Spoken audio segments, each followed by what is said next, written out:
வணக்கங்க, எல்லோரும் எப்படி இருக்கீங்க? இன்றைக்கி நம்ம மனோரா கோட்டையில் இருக்கோம். மனோரா கோட்டை எங்கே இருக்குன்னு பார்த்தீங்கன்னா, பட்டுக்கோட்டையிலேருந்து 20 கிலோமீட்டர் தூரத்தில் மல்லிப்பட்டினங்கிற ஏரியா பக்கத்தில் இருக்குது. இந்த கோட்டையோட எக்ஸாக்ட் லொகேஷன் நான் டிஸ்கிரிப்ஷனில் போகிறேன், பார்த்துக்கோங்க. மனோரா கோட்டையை பார்த்து சொல்லணும்னா, இதை கட்டினது வந்து 2ஆம் சரபோஜிங்கிற ஒரு மன்னர் தான் கட்டினார்.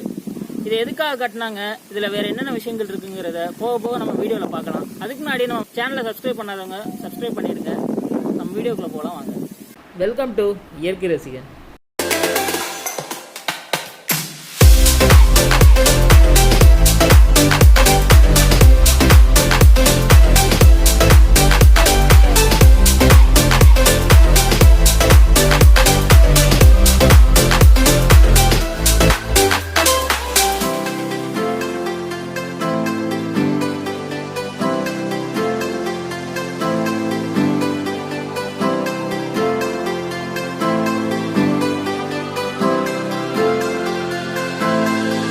இந்த மனோரா கோட்டையை பற்றி சொல்லணும்னா, இதை கட்டினது வந்து 2ஆம் சரபோஜி மன்னன்.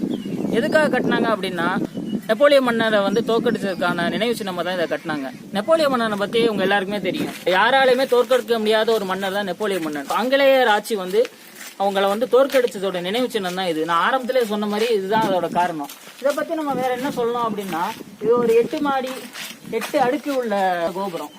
இது வந்து மொத்தம் 120 அடி உயரம் உள்ளது. இதை மேல போய் அடையிறதுக்கு வந்து 120 படிகளை தாண்டி நம்ம போகணும். 2000ஆவது ஆண்டு வந்து இதை வந்து ரெனோவேட் பண்ணணும் அப்படிங்கிறதுக்காக ஸ்டேட் கவர்மெண்ட் வந்து முயற்சி எடுத்து ரெனோவேட் பண்ணாங்க. 2003 இது கம்ப்ளீட்டா இதை வந்து ரெனோவேட் பண்ணாங்க.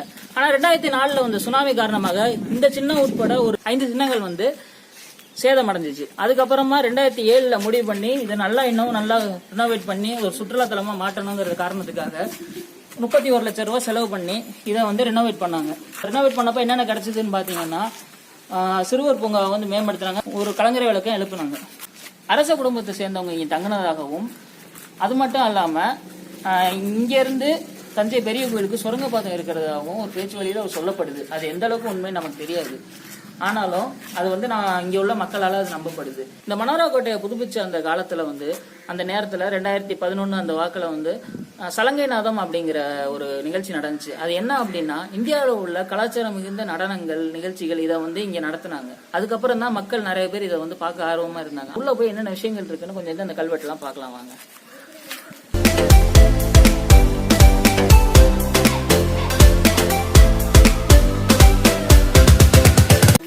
ஸோ உள்ளே வந்தவங்கன்னா என்ட்ரன்ஸில் இங்கே வந்து நம்ம வந்து டிக்கெட் நம்ம வாங்கிக்கலாம்.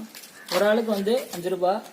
மொபைல் கேமரா இல்லை வந்து வீடியோ கேமரா எடுக்கணும் அப்படிங்கிறப்போ 100 ரூபாய் நம்ம கட்டி நம்ம வாங்கிக்கணும். கோட்டைக்குள்ள போறதுக்கு முன்னாடி ஒரு பாதுகாப்பு அகழி வந்து இங்க வந்து இருக்கு. பாதுகாப்பு அகழினா இதுல வந்து முதலைகள்லாம் இதுல போட்டு உள்ள யாரும் போக முடியாத அளவுக்கு இங்க வந்து ஒரு பாதுகாப்பு அரண் மாதிரி அமைச்சிருந்திருக்காங்க. பாதுகாப்பு அகழியை தாண்டி உள்ள போறதுக்கு ஒரு பாலம் மாதிரி அமைச்சிருக்காங்க. இப்போ வந்து இது பிக்சடா இது ஒரு பாலமா இருக்கு. ஆனா இதுக்கு முன்னாடி எப்படி இருந்துச்சுன்னா, இதை வந்து க்ளோஸ் பண்ணிக்கிற மாதிரி இருந்துச்சு. நீங்க இந்த சங்கிலிகளை பார்த்தாலே தெரியும். இது மூலமா இதை க்ளோஸ் பண்ணிப்பாங்க. இதை க்ளோஸ் பண்ணிக்கிட்டு உள்ள போக முடியாம பாதுகாப்பா யாரும் உள்ள வரக்கூடாதுன்னு அடைச்சு வைக்கிற நேரத்துல இந்த மாதிரி ஒரு சேஃப்டி விஷயத்துக்காக இதை பண்ணிருக்காங்கன்னு வச்சுக்கலாம்.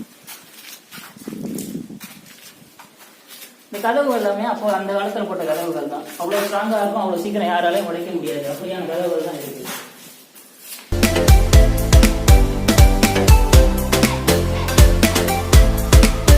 உள்ள வந்தோடனே நம்மளுக்கு ரைட் சைட்ல ஒரு கல்வெட்டு இருக்கு. அந்த கல்வெட்டுல என்ன போட்டிருக்கு அப்படின்னா, சரபோஜி மன்னன், அதாவது மராட்டிய மன்னனான சரபோஜி மன்னன் தஞ்சாவூர் ஆண்டுகிட்டு இருந்தப்போ ஆங்கிலேயர்கள் வந்து நெப்போலியன் போனப்ரைட் அப்படிங்கிற ஒருத்தரை வந்து ஆங்கிலேயர்கள் தோற்கடிச்சதுனால அவங்களோட நினைவாக ஆங்கிலேயர்களோட நண்பனாகிய நான் இந்த சின்னத்தை வந்து நிறுவுறேன் அப்படிங்கறத வந்து அவங்க வந்து இந்த கல்வெட்டுல அவங்க வந்து பதிச்சிருக்காங்க.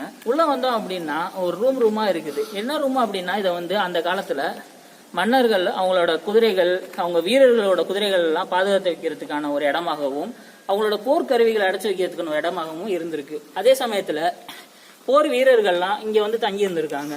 கைதிகளை அடைச்சு வைக்கிறதுக்கான இடமாவும் இதை யூஸ் பண்ணியிருக்காங்க. ஸோ இந்த ஆர்கிடெக்சரை பாத்தீங்க அப்படின்னா, இது வந்து ஒரு டிராவிடியன் ஆர்கிடெக்சர் தான். இந்த இடம் பாத்தீங்கன்னா தொழில் துறையால பாதுகாக்கப்படுது. இப்ப நம்ம இருக்கிறது பேஸ்மெண்ட். இப்ப நம்ம முன்னாடி காமிச்ச மாதிரி அகழி, இந்த முதல் கட்டமான பாதுகாப்பு இதெல்லாம் தாண்டி போறதுக்கு மேல போறதுக்கு படிகள் இருக்கு. நம்ம இதுல மேல ஏறி போலாம் வாங்க. மொத்தம் 8 மாடி கொண்ட கட்டிடங்கள் அப்படிங்கிறதுனால படிகளை பாத்தீங்கன்னா சுத்தி சுத்தி கட்டியிருக்காங்க. இந்த இதெல்லாம் வந்து இப்ப நம்ம வந்து நிறைய வீடுகள்ல நம்ம வந்து நம்ம பார்க்கலாம். சுத்தி சுத்தி அந்த கட்டடம் மாடிக்கு போறதுக்கான படிக்கட்டு கட்டுறது.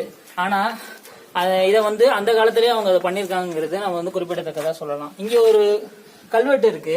இந்த கல்வெட்டை பாத்தீங்க அப்படின்னா சங்ககால தமிழ் மொழி அப்போ வந்து ஒவ்வொரு வந்து க கு அப்படிங்கறதெல்லாம் வந்து ஒரு டிஃப்ரெண்டான ஒரு எழுத்து வாக்குல தான் வந்து அப்போ வந்து அவங்க வந்து கம்யூனிகேஷன் எல்லாம் பண்ணிட்டு இருந்தாங்க. அந்த மாதிரி மொழிகள்ல தான் இந்த கல்வெட்டை வந்து செதுக்கி இருக்காங்க. நானே படிக்கிறதுக்கு ரொம்ப கஷ்டப்பட்டு ரொம்ப நேரத்துக்கு அப்புறம் தான் இதை படிக்க ஆரம்பிச்சேன். அதுக்கப்புறம் தான் கொஞ்சம் கொஞ்சமா போய் ஆரம்பிச்சிச்சு. இது என்னன்னா நம்ம ஆரம்பத்துல பார்க்கும்போது ஒரு இங்கிலீஷ்ல ஒரு கல்வெட்டு இருந்துச்சு. எதுக்காக கட்டப்பட்டது, இந்த மன்னருக்காக கட்டப்பட்டதுன்னு தான் சொல்லிட்டு இருந்தாங்க. அதே இதான் வந்து இங்கேயும் சொல்லியிருக்காங்க. இதை வந்து இன்னும் கொஞ்சம் நல்லா பெயிண்ட் பண்ணி அந்த எழுத்துக்கள்லாம் இன்னும் வந்து துல்லியமா தெரிகிற மாதிரி பண்ணா நல்லா இருக்கும்னு நான் நினைக்கிறேன். உங்களுக்கு எப்படி தோணுதுங்கிறத கமெண்ட்ல சொல்லுங்க. அடுத்து நம்ம மேல வேலை வந்து நடந்து போகலாம். கோட்டைக்கு நடந்து வர்றதுக்கு உள்ள வெளியில இருந்து வரும்போதே ஒரு 2 வாயில் வழியா நடந்து வரலாம். அதே மாதிரி இது மேல போறதுக்கும் வந்து அந்த சைட்ல இருந்து இப்ப நடந்து வந்த நம்ம படிக்கட்டு ஒண்ணு, இந்த சைட்ல இருந்து ஒரு படிக்கட்டு வருது. 2 சைட்ல இருந்து ஏறி வர்ற மாதிரி இருக்கு. இப்படியே உள்ள போனோம்னா இதுதான் வந்து இது நுழைவாயில். அந்த மேல படிகள் ஏறுறதுக்கு ஒவ்வொரு தளமா போறதுக்கான நுழைவாயில் இதுதான். சின்ன சின்னமா வந்து பொருட்கள் ஒரு அழகுக்காக வைக்கிறதுக்கான பொருட்கள் வைக்கிற மாதிரியான விஷயங்களை வந்து இங்க வந்து பிளேஸ் பண்ணியிருக்கலாம். அப்படிதான் எனக்கு தோணுது. இல்ல வந்து சாமி சிலைகளா இருக்கலாம், இல்ல யாரோட சிலைகளா இருக்கட்டும், இந்த சிற்பங்களை வைக்கிறதுக்கான ஒரு இடமா அதை யூஸ் பண்ணிருப்பாங்க. உள்ள வந்த உடனே வந்து ஒரு குகை மாதிரி உள்ள போகுது. கோயிலுக்குள்ள நம்ம போகலாம்.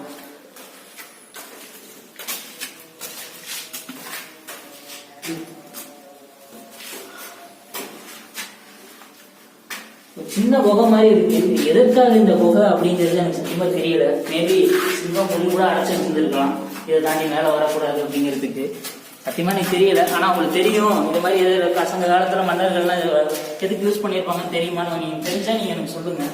அடுத்தடுத்து போனோம் அப்படின்னா அந்த தளத்தை சுத்தி வந்து ஜன்னல்கள் நிறைய வச்சிருக்காங்க. அது வந்து மேல போறதுக்கு படிகள் இந்த சைடு இருக்கு. ஆனா சுத்தி வந்து ஜன்னல்கள் மட்டும்தான் இருக்கு, வேற எதுவுமே இங்க கிடையாது. அந்த படிகள்லாம் பாத்தீங்க அப்படின்னா அந்த அளவுக்கு ஹைட்டு அப்படின்னு நம்ம சொல்ல முடியாது. அந்த ஹைட் எல்லாம் வந்து இப்ப நான் நிக்கிறேன் பாருங்களேன், நான் கொஞ்சம் நேரம் நின்னேன் அப்படின்னா எனக்கு ஹைட்டு கரெக்டா இருக்கும். அந்த அளவுக்கு கொஞ்சம் கம்மியா குனிஞ்சு போற அளவுக்கு தான் அந்த மாடிப்படிகள்லாம் இருக்கு. இப்ப நம்ம 2வது தளத்துல இருக்கிறோம். 2வது தளத்துல வந்து உள்ள வர்றதுக்கு நான் முன்னாடியே சொன்ன மாதிரி 2 பக்கமும் படிகள் இருக்கு. சோ இதை தாண்டி நம்ம மேல போறதுக்கு வந்து இந்த தளத்தையும் மேல உள்ள கூரை தளத்தையும் ஒரு சிறிய ஏணியால வந்து பிரிச்சிருக்காங்க. அந்த ஏணி அப்படின்னா இதை தாண்டி அந்த மேல் தளத்துக்கு நம்ம போக முடியாது. அந்த ஏணி இதுதான். சொல்ல போனா இந்த ஏணி இல்லை அப்படின்னா இதுக்கு மேல போக முடியாது. இப்போதைக்கு வந்து நம்மளை வந்து இந்த இடம் வரைக்கும் தான் நம்மளை வந்து அலோவ் பண்றாங்க. இதுக்கு முன்னாடி நான் சின்ன வயசுல ஒரு 5 வயசு 6 வயசு இருக்கும் போதெல்லாம் நான் மேல வரையும் போயிருக்கேன். இப்போ ஒரு சில காரணங்களால, சில சேஃப்டி விஷயங்கள் அப்படிங்கிறதுனால மேல நம்மளை அலோவ் பண்றது இல்லை. இதுவரையும் தான் கொடுக்குறாங்க. நம்ம அந்த 2வது தளத்துல இருந்து பார்த்தோம் அப்படின்னா நம்மளுக்கு தெரியும் கலங்கரை விளக்கம். ஆக்சுவலா இதை விட அது வந்து கொஞ்சம் உயரம் தான். ஆனாலும் நினைவு சின்னம் அப்படிங்கிற போது நம்ம இதை தான் சொல்ல முடியும். இதுக்கு முன்னாடி மனோரா கோட்டை தான் கலங்கரை விளக்கமாகவும் திகழ்ந்தது. அதுக்கப்புறம் நம்மளோட லேட்டஸ்டா நம்மளுக்கு இந்த காலத்துக்கு ஏற்ற மாதிரி நமக்கு ஒரு கலங்கரை விளக்கம் வேணுங்கிறதுக்காக அதை கட்டியிருக்காங்க. நம்ம பார்க்கணும்னா இது வந்து நம்ம காலத்தால நம்ம போற்றப்படக்கூடிய ஒரு சின்னம் இது. ஏன்னா நம்ம இந்த தமிழ்நாட்டில் உள்ள திராவிடியன் ஆர்கிடெக்சர்ல கட்டின ஒரு கட்டடம். இதை வந்து நம்ம தமிழ்நாட்டில் இருக்கிறப்போ இன்னொரு பேரு கூட நம்ம இதுக்கு சொல்லலாம், இந்தியாவோட சாய்கோபுரம் கூட சொல்லலாம். பாக்குறதுக்கும் அந்த மாதிரி தான் இருக்கு. நம்மளால இது பண்ண முடியும்னா அந்த காலத்துல இதை கட்டியிருக்காங்க. இதை நம்ம பாதுகாக்க வேண்டியது நம்மளோட கடமை. நீங்க இதை சுத்தி பாத்தீங்கன்னா எல்லாத்துலயுமே அவங்க பேரு ஹார்ட் போட்டு பேர் எழுதுறது, கோயில்ல பாஸ் ஆகணும்னா அவங்க பேர் எழுதி அவங்க ரெஜிஸ்டர் நம்பர் எழுதி வச்சா பாஸ் ஆயிடுவாங்க அப்படிங்கிற மாதிரியான எழுதி வச்சிருக்காங்க. நம்மளோட சொத்தை வந்து நம்ம தான் பத்திரமா பாத்துக்கணும், நம்ம தான் சுத்தமா வந்து அதை வந்து பாதுகாக்கணும். அதை விட்டுட்டு இப்படி எல்லாம் பண்றது நம்ம வந்து கரெக்டான என்னால சொல்ல முடியல. ஸோ என்னோட வீடியோ உங்களுக்கு பிடிச்சிருக்குன்னு நினைக்கிறேன். பிடிச்சிருந்துச்சுன்னா லைக் பண்ணுங்க, கமெண்ட் பண்ணுங்க, ஷேர் பண்ணுங்க, மறக்காம சப்ஸ்கிரைப் பண்ணுங்க. நம்ம ஊரோட விஷயங்கள் நம்ம வந்து வெளியே உள்ளவங்களுக்கு தெரியணும் அப்படின்னு நினைக்கிறவங்க கண்டிப்பா உங்க ஃப்ரெண்ட்ஸ் கூட ஷேர் பண்ணுங்க.